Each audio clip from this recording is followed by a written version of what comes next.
Folks, he's the author of a new book, Your Faith Has Made You Well, a radical new way to create peace and hope. His name's Dr. Bruce L. Hartman. Dr. Hartman, welcome to the program, sir. Yeah, thank you for having me today, Paul. Absolutely glad that you could do it. So first of all, let's talk about the book. It was out, I guess, back on September 3rd of this year. So what motivated you to write this? You know, one of the things that I've noticed particularly amongst people that I talk to and my Twitter followers and, just people in general, is that we've kind of turned our belief into God as a genie. So in other words, if we pray, God will answer.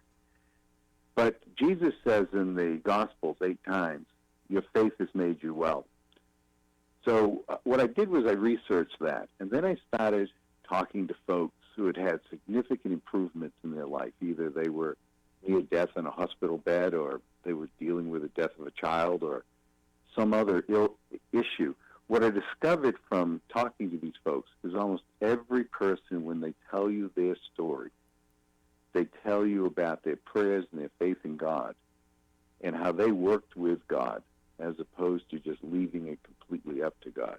Now, we're always told, give it to God and go away or be still. But there has to be faith, and there has to be a constant mutual relationship with God to really experience all the benefits of having faith. And that's why I wrote the book, and it contains the stories of dozens of people who, using their faith, significantly changed their life and made life better for them. Yeah, and I like how this is on Amazon. If you go to Amazon.com, kind of a summary here. The first sentence, your faith has made you well, provides a radical way to use faith as a guidepost when standing at the inevitable crossroads of life where despair abounds. And that is true. I mean, that's the reality of the world we live in, Oh, yes, and if you haven't had a crisis in your life, you're overdue. And so I don't mean to be too glib about that, but this is a book that helps you in those times. You're waiting for an answer about a job, or you're waiting for a prognosis about your illness. You're waiting for an issue to be resolved financially. And this isn't a prosperity gospel, but the book is instructive in terms of helping folks through the eyes of other people and through the words of the gospel, how to deal with that and how to understand the will of God. Because God will give us what God feels that we need, not what we want. And sometimes the two match, and God bless those that happens. But other times, these valleys of despair are really times of preparation. And having this relationship with God really changes your perspective on what the will of God is. Yeah, man, that's really good. That's very well said. I want to talk to you about this poll that I saw, and there's a few headlines out there about it. Share of Christians in America dropping sharply. Is this true? What do you think? I do think, and I think I'm going to give you some hope, and I'm going to give you the 3 reasons why. One is we have this millennium bubble that's going through our society right now. And when I say a bubble, there's a group of people that are almost 50% larger than the generation before them. And some people refer to as the echo boom for baby boomers, but we call them millennials. Historically, and this happens for all of us, when you're in your 20s and 30s, this isn't the time that you go to church. So that's pressing the number down somewhat. The second thing is the millennials, they don't go to the Methodist church. Some will go to the Catholic church. They don't go to the organized church. What they do is they go to the non-denominational churches, who don't necessarily report as well as, say, the denominations do. And I don't mean that they're inferior. It's just that they're not plugged into statistics. So we have that as well. So the only denomination that's growing right now is actually the non-denomination. That's the second thing. Third thing is we as a generation did a bad job involving children in church. when they were young. Now, many parents will say, no, I took them to church. Yes, but when they got to church, where did they go? They went to a room, either the high school room or the junior high school room or the fifth grade Sunday school class. And, when I talk to a lot of pastors, they all say, well, the children are, the youth are part of the future. No, the youth are there in church today and should participate in church. We should hear their voice. We should let them read the prayer. We should let them help pick the song so that they feel invested in it. And instead, I think what we did, particularly in the 60s, 70s, and 80s, was in the 90s, we put them in these rooms away from the congregation. So the congregation looked older. And meanwhile, the children and the young adults didn't feel attached to the church. So that's the second thing. The third thing is I don't think we're doing a great job in church delivering the hard message. And the reality is we avoid the hard message, we lose people. But when we start delivering the hard messages, yes, Jesus does love you, but there is a price to pay for that love, which means we got to be kind to our neighbor, means we got to help others, means we got to turn our other cheek. That message has to be delivered as well. And I think that not doing that, you're making Christianity kind of a weak, diluted Christianity that as soon as a strong November wind blows, they'll disappear. And that's kind of what we're seeing.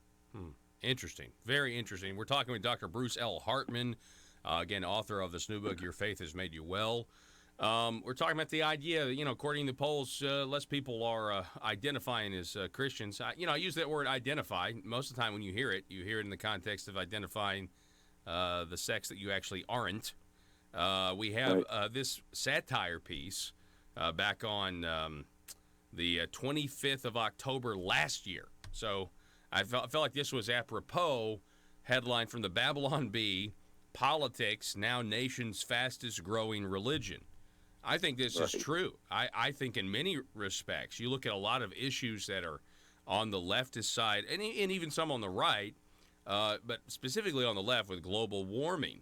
It's almost as if there is a dogma to it, and if you don't agree with it, you're a heretic. If you don't agree, if you feel maybe uncomfortable, let's say that you are somebody who identifies with leftist causes, but maybe you just feel a little uncomfortable if you're a woman sharing a bathroom with a man. Well, you are done. You're over. You disagree with one thing, then you're a heretic. That seems to be where we are today, right? Yeah, oh, absolutely. We're about as polarized. As we've ever been in the history of this country. There's always been politics. There's always been rancor, not to this level. I'll give you an interesting statistic on how severe it is. In the 60s, 77% of America trusted their leaders. Today, it's down to 17%. And that's certainly an issue that we have to address.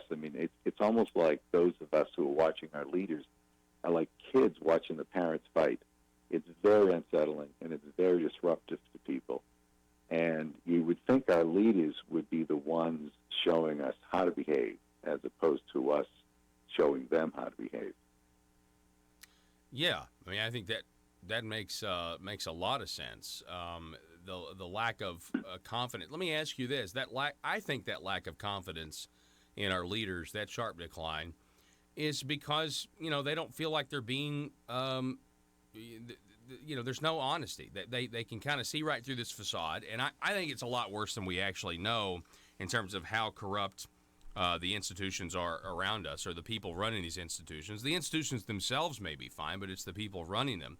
And I almost think, if you look back at America's founding and you look back at the theology of our founders, the men of deep faith, how they were relying on God, divine providence, to fight the most powerful military in the world, to secure religious liberty and freedom and everything else. There no question, Thomas Jefferson, this country is for a moral and religious people. And so there's no question that at one point we certainly were. It was an accepted idea that, hey, we're a Christian nation or a Judeo-Christian nation. And I feel like the decency that comes with that, the moral compass in public life, that yes, we are pushing out more and more as the years go by, But I feel like our politicians, they use that assumption of decency as a cloak, and they do it to deceive the masses. That's kind of where I fall on this. Oh, I think every word you just said is 100% accurate. And this issue of morality and decency, I'll give you an example. At the time of the American Revolution, our leaders were far more religious and honorable than the masses. So only 17% of people in 1776 identified themselves as Christian, which is interesting. Most people just didn't even go to church and had other things to do on Sunday, which is, nostalgia tells us that they did go to church a lot, but they didn't. What Jefferson, Adams, and Washington did when they set up the First Amendment and the freedom of religion is they actually catapulted in two ways Christianity. One, through their own behavior, and the second thing is they allowed the freedom of expression. So you had Second Great Awakening that followed soon after the Revolution, and that's really when Christianity took off. And because of the power that was behind the Constitution, you could believe whatever you wanted to believe and be free from doing it. You didn't have to worry about government interference. And those are the two things that have kind of reversed themselves. I mean, can we really look at our religious leaders and say that our political leaders and say they're Christian, like Washington and Jefferson and Adams? We can't do that. So we have to look in our own society for those around us. Mm-hmm. And I think that's such an important dichotomy that we need to understand. And we've got to go back to a government for the people and by the people. It's absolutely the opposite. I mean, you have some people that believe, because Christianity is a worldview, that once you become a public official, that if you say anything religious about your own beliefs as a public official, that somehow is a violation of the Establishment Clause. And that's absolutely ridiculous. But I mean, so we've gone completely the other direction. It's not even close. We recently had two judges, two very committed Catholic judges, being confirmed, and two senators attacked them because of their Catholic beliefs. And two things are wrong with that. One is that is not what is in the First Amendment. If they're Catholic, they have every right to believe in Jesus and every right to expect that their faith is important to them. But the two judges did not fight back, and I think that was wrong. Yeah, I think that they should have gone back to those leaders and said this is inappropriate, particularly judges who understand the law. I agree with you, Dr. Bruce Hartman. I appreciate you coming on the program. Thank you for spending time with us this morning. Again, your book, Your Faith Has Made You Well, A Radical New Way to Create Peace and Hope. It's up at Amazon right now, and I really appreciate what you're doing, sir. Yeah, thank you, and God bless you and your ministry as well.